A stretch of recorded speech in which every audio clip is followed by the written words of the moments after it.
We're excited to be here. My name is Mary Tinlin, and my role is Dean of Health and Wellness. I oversee our health clinic, our counseling center, our care team, our case management, education and outreach, and wellness programming. With me today is Rachel Clark.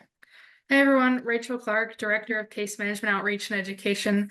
I've been here with Flagler for just 4 weeks, but I'm also a 2014 alum, so I do have the experience of going through this as a student as well.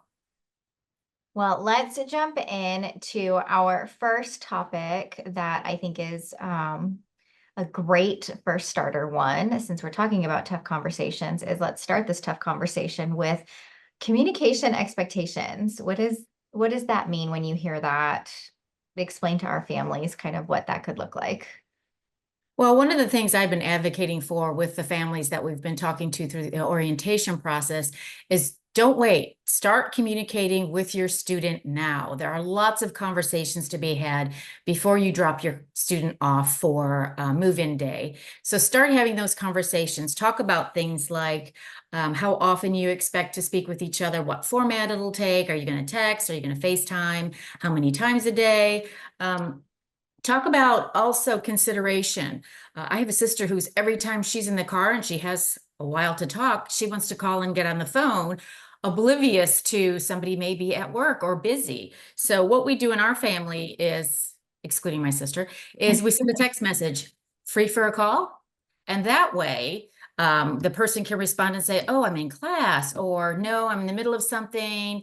Can I call you back in an hour? And that way, everybody buys into the timing of the conversation. Everybody's ready for it. And then you're not on the phone, like say my sister with somebody like me who's just resentful because you're taking up all of this time of mine and I don't have this time. So it really sets those clear expectations. And I think that's important. Rachel? Yeah, I would say and keep an open door of communication, and that might look different semester to semester and year to year as your student matriculates through.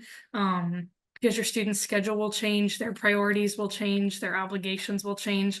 And so just be flexible and adaptable in that communication as well.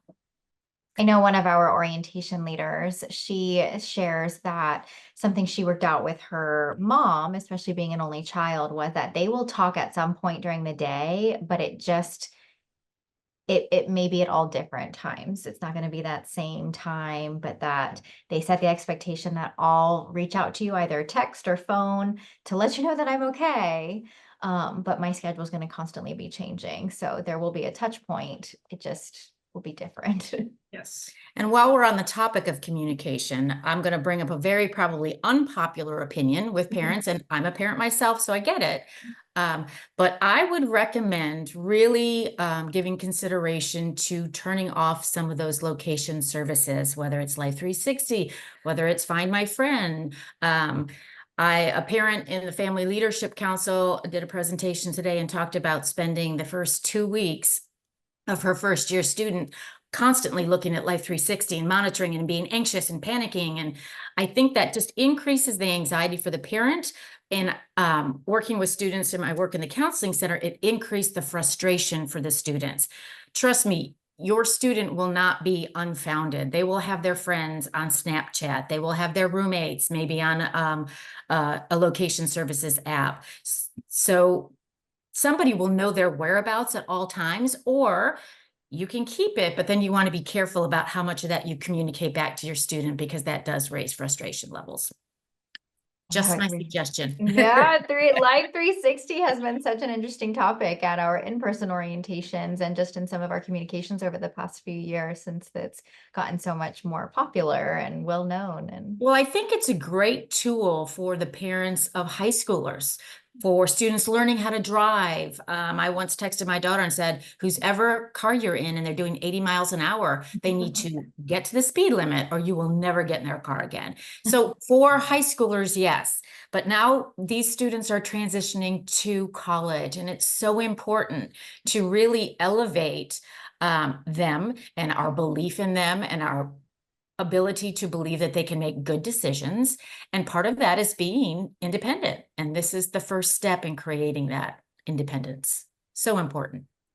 so what are times that our family members may start to get some of these calls from their students in a panic, and how can they navigate those conversations or set those boundaries and expectations now?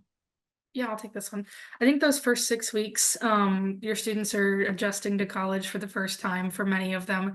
It's new for most of our students. They've never done this before. And so those first 6 weeks as they navigate classes and then different changing schedule and finding friends and who their group is going to be and finding the clubs and organizations that they're going to be involved in. Those may be times that you get more phone calls. And then I think peak academic times, so around midterms, and then final exams in the winter, and then the spring would be peak times that you would get phone calls. And then situational things, so that first conflict with a roommate, that first disagreement with a professor over a grade, might be times as well. And I would just encourage your student to reach out. There's plenty of resources here on campus. Their faculty members genuinely want to see them thrive and be successful, just like the staff. So I would give them a nudge and refer them back to resources here on campus, because we all want to be a part of their success. I agree. And really, it could be any time. I mean, you could be pulling out of the parking lot of the Ponds after dropping your child off. And if they're panicked about you leaving, you might get a phone call then. So I think what you want to do in those times where they're calling you in panic is to remain calm yourself, to not just rush in and try to problem solve immediately, to just ask them some questions. What are they panicking about? What have they thought about in terms of trying to solve this issue? So really just empowering them to kind of think through some problem solving skills. Yeah. Or do they want it solved, and are they just trying to vent? Right. That's important. Yes. Absolutely. And so any recommendations on conversations that our families could be having now to prep for that, or kind of? Yeah, I have a lot of, I have a list of things that I think it's important that families and students should be talking about right now. Some of them from just some basic skills that students need to learn before they come to college. I mean, I don't know about anybody out there, but I was the person who had a whole pink wardrobe my first semester in college because I'd never done laundry before, and something red got in there, and there you have it. So make sure your student knows how to do their laundry. Laundry is free on campus, which is a great service. We always had to, collect those quarter rolls and throw it out, but Flagler offers a great free service. But in keeping with that, also talk to your child about consideration for others.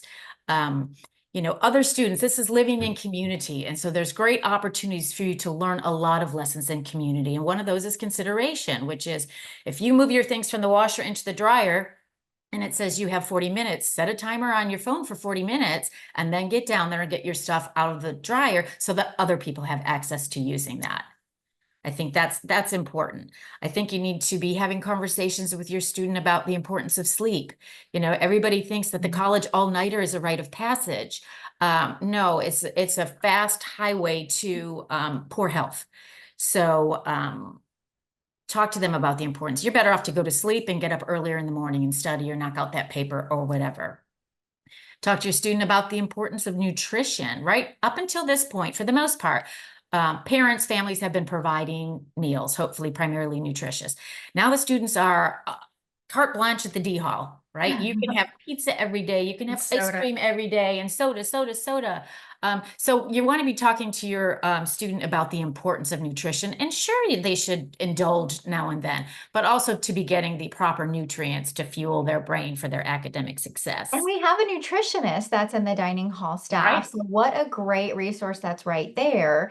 If Absolutely. a student doesn't want to talk to a family member about it because they're maybe embarrassed, go talk to an expert that's right here on campus. Yes, that's another service that's really a wonderful thing Flagler offers. I think also it's important to talk to your student about self-care. What are they doing to manage if they're feeling anxious or panicky? Are they aware of any relaxation techniques or mindfulness techniques? They can go take a walk. We've got a lot of great places here in St. Augustine to walk. Or they can reach out to a friend. They can go to one of our fitness centers and exercise. They could check out the plethora of resources we have on our health and wellness website and wellness resource web pages. There's even a virtual relaxation room there. So there's lots of tools. Again, if you're talking about it in advance, then you're preparing your student to deal with that prior to. It's like doing fire drills. Okay, when it's really happening, oh, we've done this before. I know what to do to prevent it. Well, and I think just like schedules, I mean, so many students are at school all day long, and now all of a sudden they may have a class at 9 a.m. and then another one at 1 p.m. and then another one at 4. And so what does all that time go to? I think you're reading my list, because the next one on the list is underlined is time management, because it's true. You'll often hear college students say, I don't have time. I don't have time. Well, I think if you sit down, and I would recommend that parents do this with their student, to sit down with a sheet of paper. What time does your student wake up in the morning, and what time do they go to sleep? And then write down every hour on the hour between those, and put your classes in first. If you have a job, put that in. And then they can see how much time they have during the day. Okay, when do you eat your meals? When do you do your self-care? When do you talk to friends? I mean, it's easy for students to get into a TikTok or Instagram wormhole for 3 hours. Yeah. And if that happens, they're not going to have enough time to get to stuff. Plan in there when you're going to do your homework. And like you said, in high school, they're regimented. If it's 8 to 3 or 9 to 4, whatever, they have an expectation for their time. They know where they're supposed to be. Then maybe they go to an after-school job, or they go to a sports club, or they go to another club. Then they come home, then they have dinner. So it's really pretty prescribed. Now they may have 2 classes a day, 3 classes a day. That's a lot more free time that they have to manage. So the sooner that they can learn how to manage their time management skills, the better off they are. Yeah, I would add 2 things to that as well. How to engage in healthy conflict. It is unlikely that a student will go all 4 years without having a disagreement with somebody. And I think so often people kind of end a conversation with saying, let's agree to disagree, and then they eventually part ways. Where I think there's a lot of room and opportunity for students to say, let's keep disagreeing, meaning that there's a semicolon at the end of that we can continue a friendship, we can continue being roommates despite our disagreements. But they will disagree with somebody at some point. They may have conflict at some point, and just how to compromise and have those conversations so that they can bring it to a healthy resolution. And So then important. And it goes to like, how do you like to work through those conflicts? Oh goodness, was it one of our recent orientations where a panelist had shared, like depending on the type of upbringing you had, you may be a more direct communicator versus somebody else who needs to think about stuff a little bit more and process it a little bit differently. And so maybe identifying that now, like what a great way to start off a relationship with a roommate or a stranger is, this is the type of communicator I am. This is the processor that I Absolutely. am. Absolutely. Mhm. And doing that communication early on. So if we're talking about roommate stuff, that first night, it's a great opportunity to talk about, hey, I like the room kind of neat. I want the lights out at this time. I don't like a lot of people in my room. I need it hot. I need it cold. I feel like the Right. temperature is a big one. Yes, temperature is a big one. So talking about all those things, talking about what your pet peeves are, talking about where you're willing to compromise a little bit and where you absolutely are not willing to compromise. Somebody mentioned, one of the students at the student panel today said, invest in some quality earbuds or earphones. Headphones, yeah. Not everybody loves the same kind of music you love, so they don't necessarily always want to hear it. So again, being proactive in terms of getting those conversations early and not waiting for resentments to build up. And then there's really, the path to resolution takes so much longer. Yeah. I'm excited to know what's next on your list. Budgeting, family budgeting. Oh, I haven't got to budget yet. Okay. So before I get to budgeting, I think that as a parent, I know we don't want our children to struggle. But college is their opportunity really to begin to learn how to fail forward. So we really have to step back and not swoop in to begin fixing things at the first sign of a problem. So what you want to do is teach your students some basic problem solving skills, and then talk to them about what resources are available if the way that they're trying to do it doesn't get resolved properly. What are those campus resources? Encourage them to seek help sooner rather than later. The sooner they reach out for help, the more options those of us that are trying to help will be able to offer. If they wait until the 11th hour, it's likely they're going to have one option, and that's not going to be their preferred option. Agree? Agreed.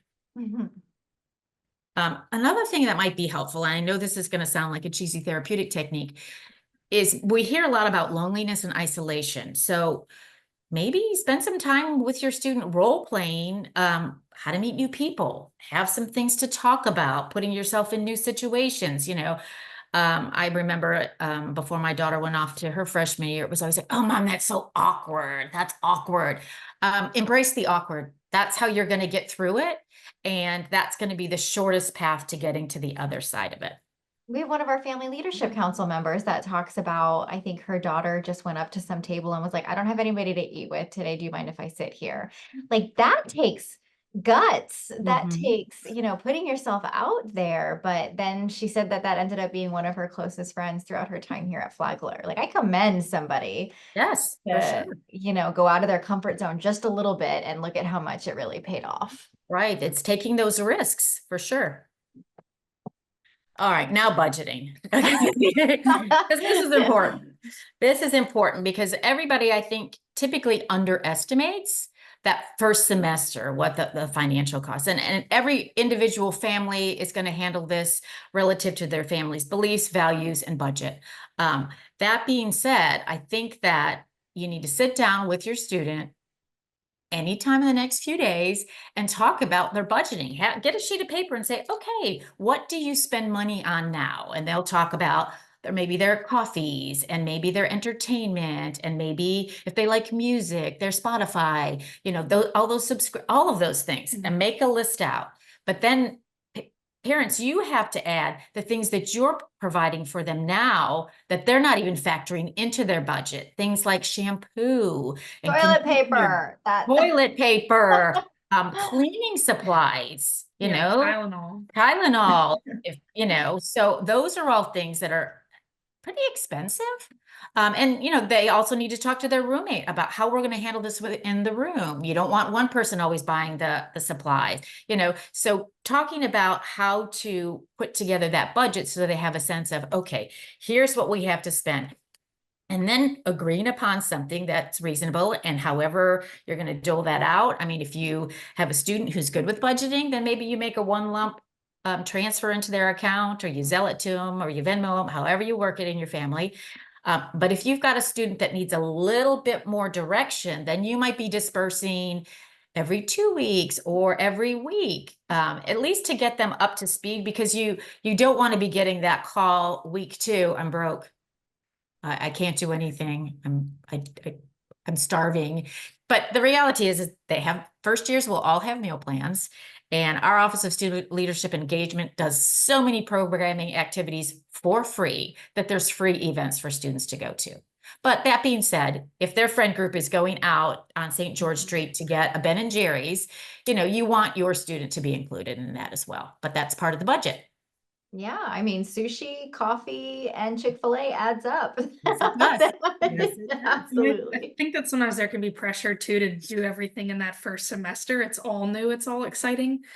So reminding them that they have 4 years to check out everything in St. Augustine. There is a lot to do. There is a lot of places to go and try.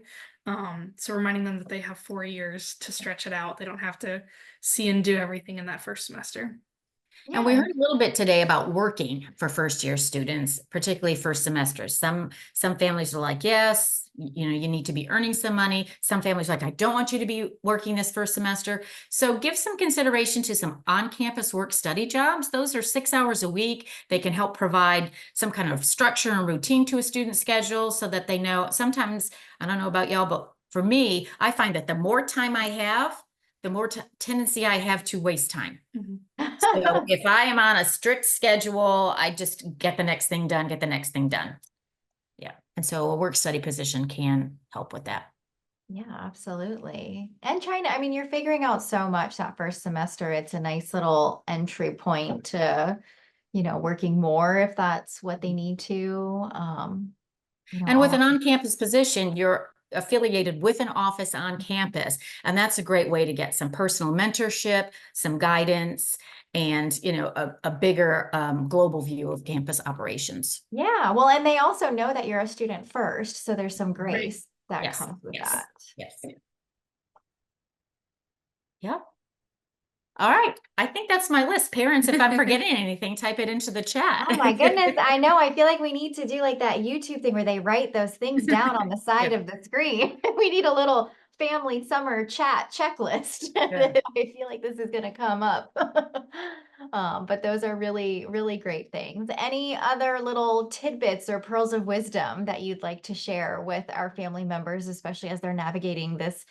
We are 1 month away from the eve of move-in day. Wow. Wow. Yeah. We've got a lot to do, but we're excited to welcome That students just back to clicked for campus. me at Yeah. the same time as everybody else. Yeah. Yeah, I do want to add, are we going to talk about the services that we provide Yeah. specifically, Yeah. Tara? Okay, so I'll wait to talk about when to intervene when we get to that point. Yeah. Well, then that's a great segue. Why don't you go ahead and share kind of the different areas that make up health and wellness and what those resources and services are? Okay. So our counseling center is open Monday through Friday from 8 a.m. to 5 p.m. It is free of charge to all students. We don't ask for insurance information. We have 3 licensed mental health counselors and 2 graduate level interns that are there to provide for the mental health support for your student, depending upon whatever it is they might need. They do individual counseling, they do group therapy, they do some workshops. We have 2 therapists that are EMDR certified, which specifically deals with trauma. And our generalists really have a great reputation for serving students. Our health services team, they are open Monday through Friday, 7 a.m. to 4 p.m. They treat, assess, and can diagnose the majority of concerns that our students have. Our director, Holly, has been with the college for over 27 years. She's got a lot of experience dealing with college students. She can also prescribe certain classes of medications. For students who are coming to campus and already having a medicine regimen, there are options for prescriptions. The local Target has a CVS in there, and our security team runs Target shuttles every Sunday. We also have a partnership with a local pharmacy called Island Pharmacy, where if the provider or if the prescription is coming from our clinic, they call it into Island Pharmacy, and then Island Pharmacy delivers those prescriptions Monday through Friday to campus, and then the student is notified that their prescription is ready for pickup. That's particularly helpful for students that don't have transportation. And then do you want to talk about the care team? Sure. So we have the care team. Any member of the Flagler College community, or really any person at all, is always able to submit a care referral for students of concern, students that may be navigating and having challenges their first year or truly any year. Could be students experiencing homesickness or isolation, having trouble finding their friend group on campus. They may be having some challenges with a faculty member and they're not quite sure how to navigate those, maybe dealing with illnesses, or truly any student that's just experiencing and facing some hurdles and they need some additional support. Anyone can submit a referral, and then a member of our care team will follow up with that student, check in. I'd like to call myself a broker of services. So making sure that that student is connected with all of the resources and support that they need to get back on that path to success, because we want to see them be successful. Absolutely. And these are all free of charge. Yes, they are. And we don't necessarily require them to have the Flagler insurance to utilize any of these. Correct.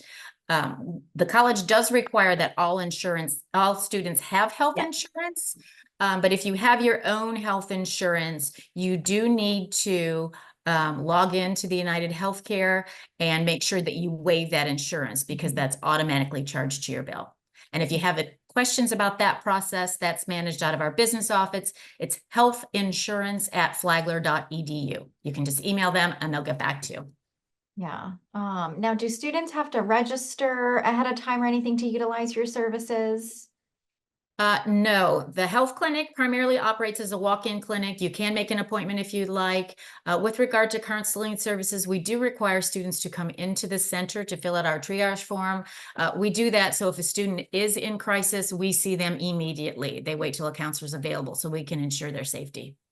But now with health services, we do need students to make sure that they're uploading different records and stuff like that. Yes, thank you. So students are required to log into their student health portal and sign their permission to treat and provide their medical history. This is so if they're treated in the health clinic, our staff has the information they need to treat the student successfully. Then they also need to log into our campus partner MedProctor and upload their immunization records. That's a pretty easy process. I'm not tech savvy, and I was able to navigate it. They do have a handy little help button. If you run into problems, you can click that and they'll walk you through it. If you're having difficulty finding or accessing those, if you email healthandwellness@flagler.edu, we can send you a document that has all the links right on it that you can just click and go. We're trying to make it easy for everybody because it's important to have a healthy and safe campus, and we need to know that everybody is properly immunized. Well, and this is probably another maybe difficult conversation for our families to have over the summer is that access to information. And so many of our families have always had access to the academic information, but also doctors' information and stuff like that when working with minors. And so can you share a little bit from your viewpoints? What can our families be talking about over the summer to prepare for the fall? I think they need to be talking to their students specifically. So once an individual turns 18, they're a legal adult. And in higher ed, the Family Educations and Rights Privacy Act, otherwise known as FERPA, is the federal mandate that requires that none of that information is shared with anyone unless the student gives written consent. That includes parents, grandparents, people who are paying the bill, whomever. So the faculty can't share academic information. They can't share attendance information. They can't share any information. That's information that you really need to be talking to your student about. There is a waiver for that, but that requires the student to go to our registrar's office in person and sign that waiver there. With regard to the health clinic and counseling services, each of those offices have their own individual release of information that if the student does want the staff to be able to communicate with whomever, they need to sign that release of information as well. Like if somebody is coming to Flagler and their therapist is back home in Maryland, they're not providing therapy across state lines, and they want their therapist to be able to communicate with their new therapist, that just requires them to sign that release. Right. But yeah, I mean, figuring out if a student decides to utilize your services, any of them, whether they want to share that with their family members or not is really going to be up to them. Yes, it is. Yes, it is. Yeah. Yeah. And so figuring out what that looks like. Mhm. Well, thank you both so much for sharing kind of this high level of what your services and areas are. But as we're navigating this next month before school begins, like what can our families be talking to their students about to help prepare and make that a little bit easier on everybody for an adjustment? We've got some important dates to share with you all. And so August 23rd is move-in day. But with our health and wellness team, they will have their open house on August 27th. And do you want to share a little bit about what our students can expect from that open house? Yeah, it's a great day. Last year we had over 250 students come through. We open up the building, let you tour the facility. You can meet the staff members. If you want to schedule a counseling appointment, you can do that. We have, I think, 7 therapy dogs signed up to attend. We bring therapy dogs to campus every other week. They are members of the Tri-State Canine Rescue Team. So they are not only therapy dogs, but they're actually trained rescue dogs, as are their handlers. So it's a great event. We'll have free popsicle on hand. It's usually just a big social, and it's a fun event. So make sure you stop by. Absolutely. And then September 9th through 13th is Wellness Week. Rachel, you want to touch a little bit about what our students can expect from that? Yes, absolutely. We have a very busy week planned. So we will have a wellness fair, so students can come out to the West Lawn and get connected with lots of on-campus resources and off-campus resources that can enhance their overall health and well-being. We will have affirmation jars and kindness stones, so students can do a little bit of crafting at the beginning of the week. It will culminate at the end of the week with what we're calling Ninja Nation. So it's essentially a Ninja Warrior course on campus, but we're going to do a trip to a bowling alley and to watch a film and do some discussion. So it'll be a great week. It's a busy week, but we'd love to see your students come out to as much as they're able to, because it's a great program that we'll offer all throughout the week. We did have one question come in about payments due on August 1st. We are going to direct you to our student accounts office for anything that has to do with the student payments. We're not going to be the best ones to answer any of that on deadlines or things like that. And so student accounts at flagler.edu would be the best contact for that one. But I did want to make sure that we got to that question. Another thing that our students can expect that maybe our family members can give a gentle reminder is they've got some trainings that are coming to their email. And so can you chat a little bit about what those are? Yes, there are 3 mandatory trainings. There are from our campus partner Vector Solutions. So the students will be emailed sometime in early August. The 3 trainings. The first one is Alcohol EDU. That's a 90-minute training. Then there is also prescription drug abuse training. That's 45 minutes. And then there is sexual assault and prevention training, another 45 minutes. I know that sounds like a lot of time, but you don't have to spend 3 hours sitting in front of a computer. You can do a little bit, save it, go back to it. You can break it up into sections. But these are required to be completed before the end of drop add. And those students who complete it before they come to campus will be entered to win a $50 gift card to the Flagler Legacy Store so they can go get some Flagler swag to start the year. Awesome. Yeah. All right. Well, any other reminders or tidbits that you'd like to share from health and wellness? Maybe as a final, just like remember to, this is a big transition, not just for students, but for parents also. So Yeah. give yourself some grace, give your students some grace. Sometimes maybe take a deep breath before you respond right away. And then just enjoy this time where you are in the next step of launching your human being and trying to guide them down this path. Absolutely.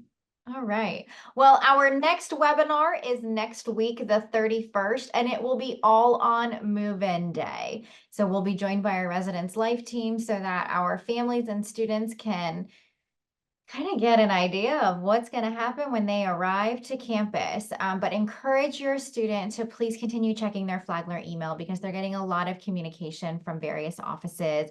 One of them being Residence Life that kind of breaks down what they can expect from that move-in day, but they're also getting information on these trainings that they're talking about, any of the bills or things like that that are coming out. So definitely checking their Flagler email. And what is the best way to contact our health and wellness team if anybody's got follow-up questions? You can email us at healthandwellness@flagler.edu.